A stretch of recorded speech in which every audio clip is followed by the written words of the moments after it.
Mr. Buffett and Mr. Munger, thank you so much for the wisdom you've shared with us over the years. This is Stephen Wood from New York. And Mr. Buffett, thank you very much for your feedback, your very generous feedback last August on the book that I'm writing. I just had one follow-up, if I may. In studying the most significant value creators of all time, it is very evident that the major compounding effect happened at the later stages of the careers, or in Vanderbilt's case, even beyond his own career.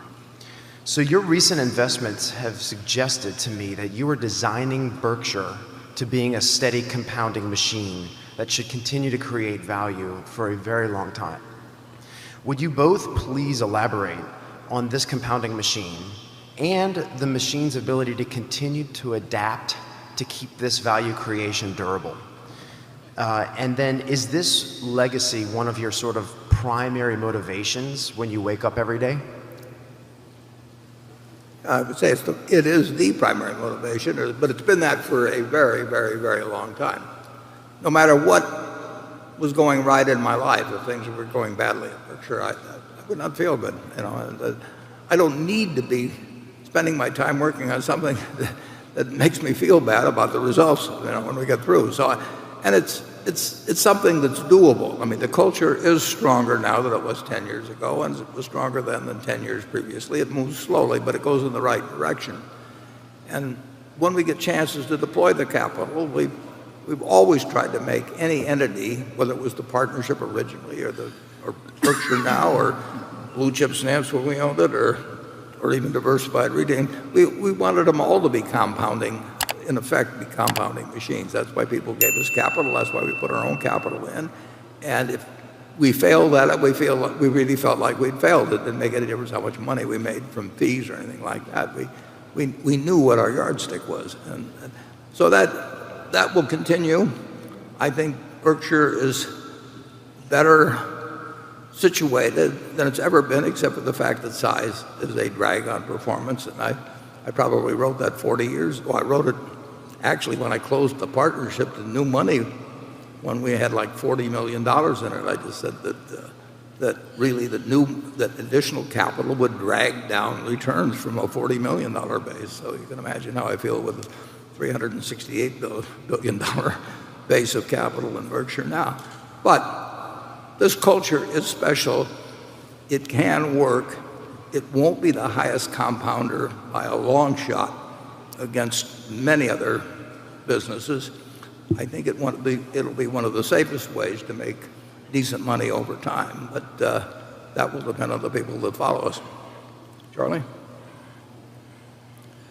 Well, we came a long way from very small beginnings, and the fact that it slows down a little when it becomes monstrous is not my idea of a huge tragedy. And I think we will continue to do very well in the future. We had nothing like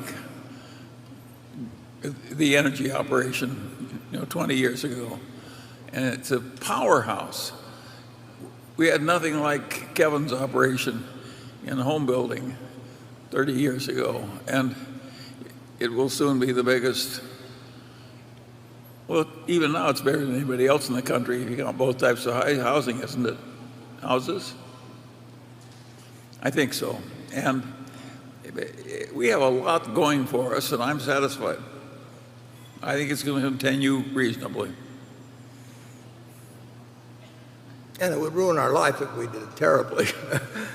So that's what we wake up thinking about in the morning. But I wouldn't want to be in a business where I was going to let down other people. And I think it'd be crazy to do something like that, even if you weren't rich in '88. So, but we are motivated to have something that is regarded as something different than others, and we're actually in a world where so much money is institutionalized. I like the idea of having something that's actually owned by individuals in very significant part who basically trust us and don't worry about what the next quarter's earnings are going to be. I think it's different than much of capitalism, and I think it's something that Charlie and I feel good about. Additional, Charlie? Yeah, absolutely.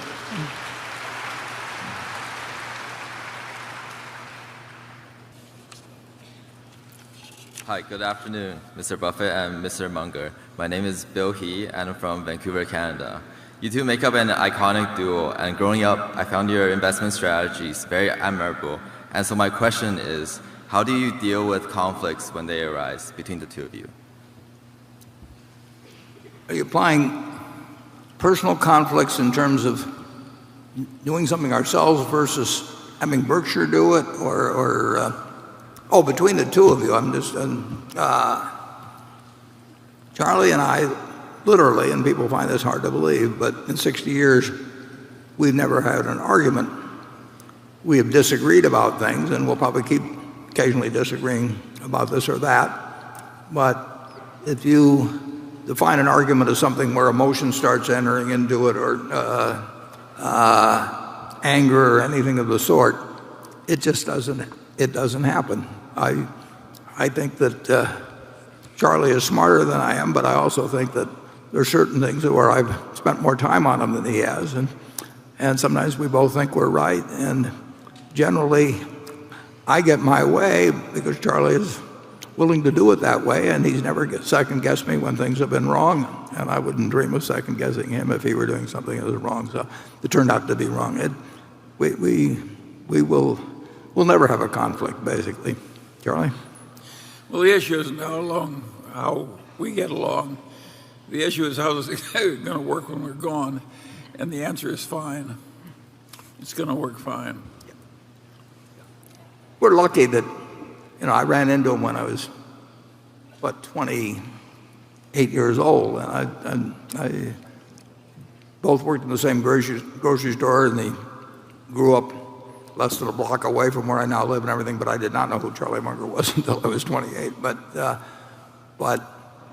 clearly we're in sync in how we see the world, and we're in sync on business decisions, basically. Charlie would do fewer things than I would, but that's because I'm spending my time on this while he's designing dormitories or something. And we both keep busy in our own ways, and we have a lot of fun dividing the labor like we do. But you really want to work.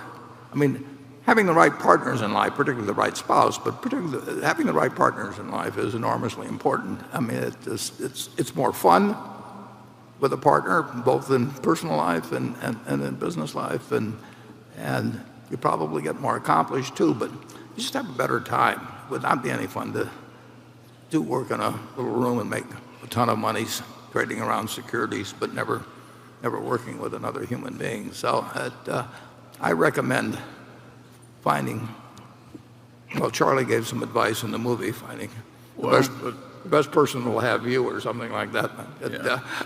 Sort of a limited objective. But it's not hard to be happy if you're a collector and don't run out of money. Collecting is intrinsically fun. Just think, how many people who you know in your whole life who were collectors who didn't run out of money, who weren't happy collecting? That's what we've been collecting all our lives. It's a very interesting thing. There's always a new rock to be turned over, and it's interesting. Yeah, in a certain way, we've collected friends that make our lives better and that we have a good time with, and it's very important, who you select as your heroes or your friends. And I've been lucky in this. I mean, it was only because of a doctor named Eddie Davis and his wife that Charlie and I even met. But if you keep doing enough things, some will work out. Very lucky, and the best ones are ones that involve lifelong involvement with other people. We've got some of our directors, a number of our directors, that have had similar impacts on me. So I recommend that you look for somebody better than you are, and then try to be like they are. It's funny, we've lost people along the way. And when I lost Warren's secretary, I thought, my God, she was so wonderful. Gladys, we'll never get another one. Becky is better. And then we had Vern McKenzie, who was a wonderful chief financial officer. He's gone, and the current incumbent is better. We've been very lucky. and maybe the shareholders will be lucky a few more times.